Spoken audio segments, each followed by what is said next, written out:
Hello everyone, कैसे हैं आप सब। आज मेरा फर्स्ट डे है अपना यूट्यूब चैनल पे,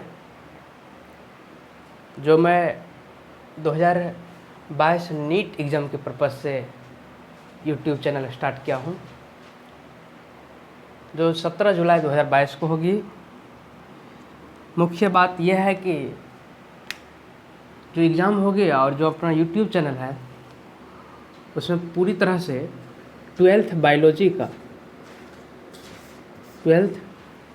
बायोलॉजी एंड 11th बायोलॉजी का एग्जाम्पल, कुछ इम्पोर्टेंट बातें, डेफिनेशन जो एग्ज़ाम में पूछने योग्य है वो सारा चीज़ करवाएंगे और पर डे करवाएंगे। आज मेरा फर्स्ट डे है और मैं यूट्यूब चैनल पे अपना YouTube channel NEET education by Mayank Raj है, तो जल्द से जल्द ज्वाइन करें, जिससे कि पर डे जो पढ़ाएंगे वो आप लोग को मिल जाए। ठीक है, तो मैं आज क्लास 12th की chapter 5 genetics and heredity start करते हैं। ठीक ना, तो बात करते हैं जेनेटिक्स एंड हेरिडिटी में कुछ डेफिनेशन है, कुछ साइंटिस्ट है, कुछ जो जेनेटिक्स है, सब टर्म जो दिया है वो टर्म सब एक्सप्लेन करेंगे। ठीक है, तो पहले बात करते हैं जेनेटिक्स क्या है। जेनेटिक्स जो टर्म दिया है डब्ल्यू विलियम बैटसन ने 1911 में। ठीक है ना, विलियम बैटसन के द्वारा और भी टर्म दिया है, जेनेटिक्स भी टर्म विलियम बैटसन ही ने दिया है। और जेनेटिक्स कहते हैं कि study of heredity and variation.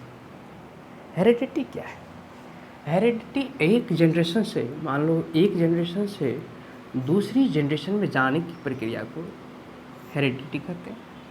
That mean एक जनरेशन से जब दूसरी जनरेशन में जाते हैं तो कुछ ना कुछ डिफरेंस भी होता है। उसी एक जनरेशन से दूसरी जनरेशन में जाने की और जो भिन्नता पाई जाती है उसी को जेनेटिक्स कहते हैं। ठीक ना, क्या कहते हैं? Study of heredity and variation. Variation क्या है? वेरिएशन डिफरेंस होता है।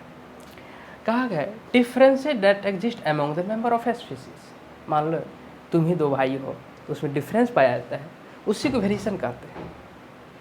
कोई भी पब्लिक है, जो भी ह्यूमन बींग्स है, दैट मीन जो भी, तो सब में कुछ न कुछ वेरिएशन पाया जाता है। ठीक ना, कुछ न कुछ डिफरेंस पाया जाता है, उसी को वेरिएशन कहते हैं। अब heredity based on like begets like, that means अपनी ही समान संतान को उत्पत्ति करना हेरिडिटी कहते हैं। लाइक बिगेट लाइक, अगर मान लो कोई कैट है तो एक जनरेशन से दूसरी जनरेशन पे वो कैट ही रहती है। ऐसा नहीं कि दूसरी जनरेशन में जाने पर वो डॉग को जन्म दे देती है, ऐसा कुछ नहीं है। कि लाइक बिगेट्स लाइक, अगर ह्यूमन बींग्स है तो अगले जनरेशन में ही ह्यूमन बींग्स को ही जन्म देता है, वो किसी दूसरे एनिमल्स को जन्म नहीं देता है। ठीक ना, तो यही इसी कहते हैं लाइक बिगेट लाइक। अब देखो कहा study of transmission of characters from one generation to next generation.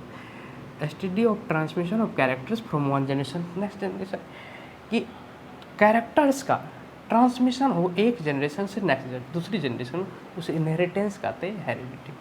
आप कहेंगे कैरेक्टर्स कैसा साहब? ठीक ना, कैरेक्टर्स आपने ले लिया, कौन सा कैरेक्टर्स? तो कैरेक्टर्स जब भी आपने लिया तो कैरेक्टर्स मतलब जेनेटिक्स कैरेक्टर, जेनेटिकल कैरेक्टर है ना। जब कैरेक्टर्स का टर्म आपने लिया तो कैरेक्टर्स मतलब genetical characters. Gene should be present. Gene अगर प्रेजेंट है, मान लो ये क्रोमोजोम है, क्रोमोजोम पर जीन प्रेजेंट है तो जीन का एक्सप्रेशन भी होना है। तो जीन शुड बी प्रेजेंट, पहली बात तो जीन प्रेजेंट होनी चाहिए, दूसरी जीन एक्सप्रेशन।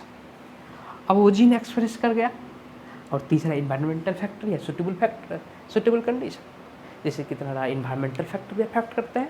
तो कैरेक्टर्स कितना ले लिए? एक तो जेनेटिकल कैरेक्टर मेन कैरेक्टर हुआ, और जेनेटिकल कैरेक्टर्स में वही कि gene should be present on chromosome, gene का एक्सप्रेशन होनी, और third environmental condition that mean suitable condition. ये तो बात अपनी रही जेनेटिक्स की। इसमें पूछ सकता है कि जैसे कैरेक्टर्स को भी लेकर कई बार पूछ देता है क्वेश्चन। ठीक, अब बात करते हैं ग्रेगर जॉन। कहोगे टर्म तो दिया है डब्ल्यू बैटसन, विलियम बैटसन ने, तो ग्रेगर जॉन तो क्या है? ग्रेगर जॉन जेनेटिक्स टर्म नहीं दिया ना जी। ग्रेगर जॉन जेनेटिक्स की टर्म नहीं दी, लेकिन ये फादर ऑफ जेनेटिक्स है।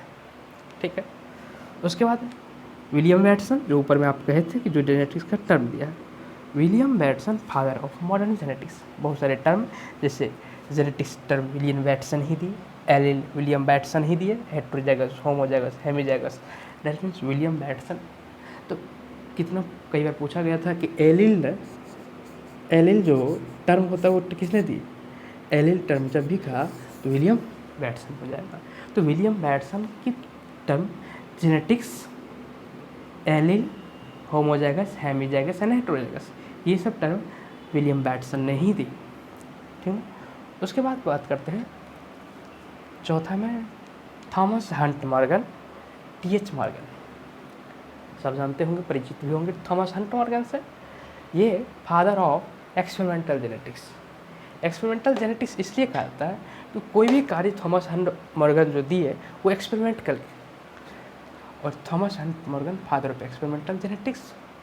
ये वर्क की थी ड्रोसोफिला फ्रूटफुला, ठीक है, फ्रूटफुला पर, ड्रोसोफिला फ्रूटफुला। अब ड्रोसोफिला क्यों चूज किया था टीएच मॉर्गन? ये क्वेश्चन पूछ लेते हैं, ड्रोसोफिला क्यों चूज किया था, तो ये बता रहे हैं कुछ देर में। TH Morgan father of experimental genetics, work is Drosophila fruit fly पर, और discovered linkage and recombination, most important, discover linkage and recombination, मतलब यही लिंकेज एंड रिकम्बिनेशन की डिस्कवर थॉमस हंट मॉर्गन ने ही किया। एंड लास्ट एगरोड टर्म के बाद एगरोड क्या है? Garrod father of human genetics, discovered first genetical disorder alkaptonuria, and book inborn error of metabolism. Garrod, ठीक है, Garrod father of human genetics, discovered first genetical disorder alkaptonuria and book inborn error of metabolism. Book का नाम क्या है? Inborn error of metabolism, जो अभी जो बताया है। ठीक है ना, इसमें तो सारा वीपीआई ही है, कुछ ना कुछ तो पूछ ही देगा अगर पूछना है तो इधर जेनेटिक्स इंट्रोडक्शन में से, नहीं तो फिर आगे बताते हैं उसमें से पूछा जाएगा। ठीक है, तो छापिए।